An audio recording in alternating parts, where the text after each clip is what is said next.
Hi, thanks for joining me for another one of my cooking demos. I'm really enjoying doing these, so I am glad that you're following along. Today I am going to show you how to make what David and I call Dragon Detox. It's typically called a fire cider. We keep it in the kitchen basically at all times. It's just a kitchen essential for us. You can add it to any recipe that would normally call for vinegar, and it's just a very flavorful vinegar with lots of health benefits. Or you can just take it as shots. It's also a secret ingredient in a lot of our sauces. So it has a really wide variety of things that it can be used for. And so during this time we're in this pandemic, coronavirus, I just think that this is a really great way to boost your immunity. It is antiviral, antifungal, antibiotic, and it's just really something that I encourage you to try. You can make it with basically whatever you have around. I'm going to show you the ingredients that we're going to use for it today, but some of these things can be switched out. You don't have to have all of the things. Always start with an organic apple cider vinegar. Bragg brand is really good. We usually use that. We happen to find this local one that's made in Sonoma County, which is where we are now. We're gonna add salt. Find some really good Celtic sea salt or Himalayan pink salt. We're gonna put about this much ginger for this little bottle. Usually we would make a bigger bottle, but this was all they had at the store, so we went a little smaller. Fresh garlic. I know this is really hard to find right now. I happen to still have a head of garlic around. Fresh turmeric. Fresh turmeric is anti-inflammatory, lots of great health benefits as well. So I'm going to use about a finger length of fresh turmeric. A jalapeno. You can use whatever spicy pepper you want. Like if you don't have any fresh spicy peppers, you could do some cayenne powder. I've done it with a habanero pepper to get an extra kick of spice. So spicy foods, they really help get the blood pumping. We're gonna put this whole jalapeno in there. And then one whole onion.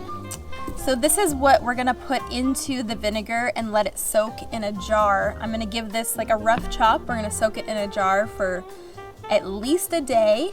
I would say if you can, we're gonna go for 2 or 3 days. You could leave it in there for up to a week. And then after we strain out these ingredients and then we have the vinegar left over, we're gonna add oil of oregano. This we've been taking almost every day right now. It's a really good antifungal. It's just really good at killing any bacteria that you don't want. We'll also be adding some propolis tincture.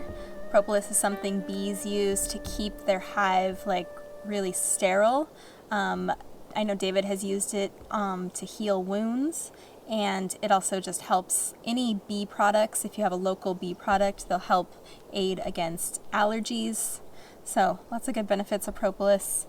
And then we'll also be adding some local raw honey. This helps, it gives it like a nice little sweetness to balance the bitter. Honey also has a lot of really great health benefits as long as you get a local raw honey.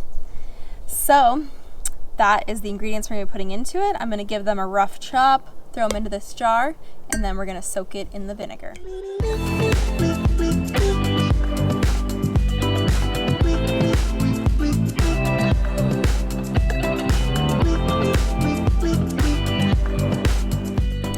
Okay, and there you have it. That is everything soaking in the vinegar. And you may have noticed I just gave everything a rough chop. I didn't peel anything because when I'm done, I'm gonna strain this out and I'm gonna just toss out these veggies. I've tried keeping them and using them in ingredients, and they're just really vinegar rich, and I just really can't seem to figure out what to do with them. So you can try that if you wanna peel them and use the mush left over to cook with. That is an option. But we also usually would do this, you can do it in a food processor or a Vitamix, and then squeeze it through a nut milk bag. We don't have a nut milk bag right now, so we're just gonna strain this with a regular mesh strainer. So now we have our mixture. We're gonna put this in a cool, dark place for a few days and just let the magic happen. So I hope that you enjoy this video, and if you make this at home, please let me know how it turns out. It's really easy, you really can't mess it up, and I highly recommend incorporating this into your kitchen essentials. Thanks for joining me, and here's to your health.